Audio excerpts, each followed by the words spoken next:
One thing's for sure, there's a lot of things we disagree about here on TikTok, but I think there's one thing at least the whole moto community can agree on, and that's Mike Brown. The guy is an absolute animal. I don't even think he's human.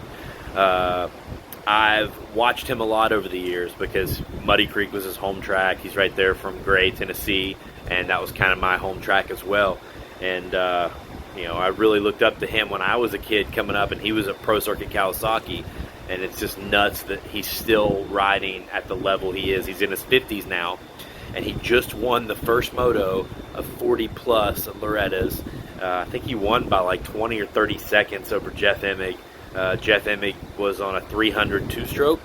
I think Mike Brown's on a 350 KTM, and then Chris Kiefer got third on his Yamaha.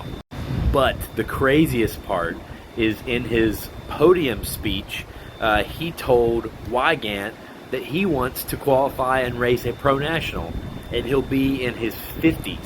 Has this ever been done before? I know that Dowd, ran some Southwicks in his 40s and stuff, I think. But has anybody ever done this in their 50s? I don't know.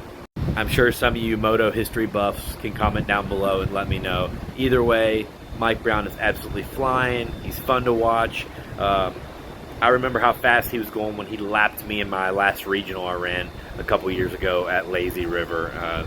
Dude is nuts. So props to the Tennessee boy, Mike Brown, for still going strong.